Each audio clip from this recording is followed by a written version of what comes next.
Dr. Justin Grimes here from Apply to Graduate School, here to answer your questions. So let's talk about this one.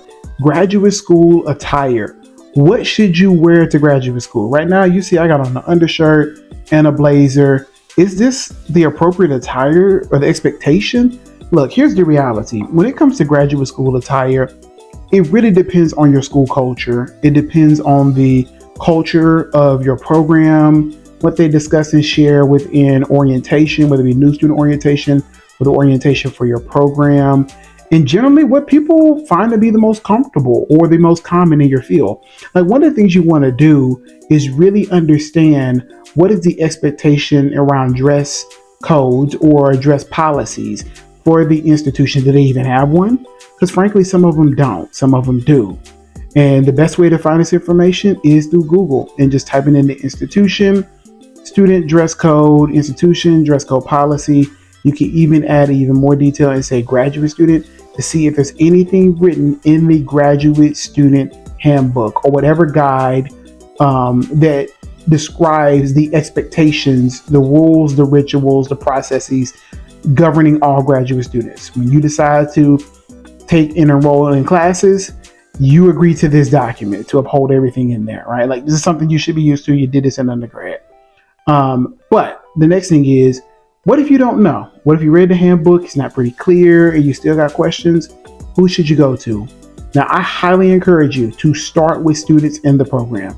Look for one of the student Facebook groups, look for a current student in the program, reach out to them, or even an alum, recent alum. Use LinkedIn to your advantage to find out people who graduated with this degree, to find out what the dress code is. And forgive me, y'all, I should have been more specific. I am speaking to individuals who are pursuing graduate degrees in person. When you're online, look, we know that it's kind of a hodgepodge of some of everything you're going to see. Some people are going to be off camera, some people are going to be on camera. But I would still say the same applies, because oftentimes your dress is a visual representation of what people perceive to be who you are, right? Now, it might not be exactly who you are because we don't know. You could be coming from school, you could be coming from work, you could be coming from extracurricular activity. It all depends. So there's no one particular dress code. Now, let's talk about some of the other programs like medical school and law school. Those tend to be seen as more formal environments, so the expectation is for you to dress in a more business manner. Now, everybody else is kind of on the line between casual and business casual. But again, you should talk to a current student. So you reached out to a current student, they had a perspective, you looked at the handbook, and you're still not feeling confident about this. Then wait to new student orientation and present the question, but present the question in a way that doesn't put you at the center of it, but just raise the question as if someone else has mentioned this. And so here's my example. I was reading on one of the graduate school Facebook groups, or I saw this question on one of the social media pages around dress code.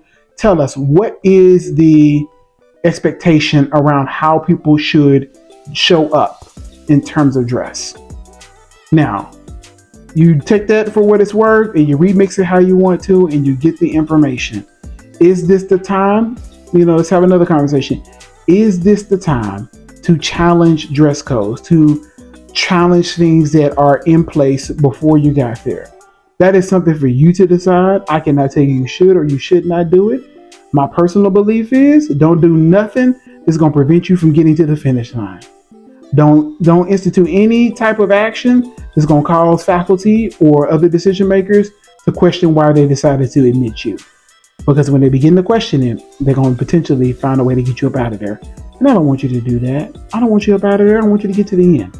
So, in essence, what is the best thing to do? Really play it by ear, seek guidance and feedback from other people, be patient with yourself. And as you continue your program and you get more comfortable, this may change and shift. And there are particular milestones where people tend to dress up. These milestones include dissertation defenses, oral defenses, conferences, and any program-specific events. So you may have to make an adjustment for those. But in all, do what works best for you. Have a good one.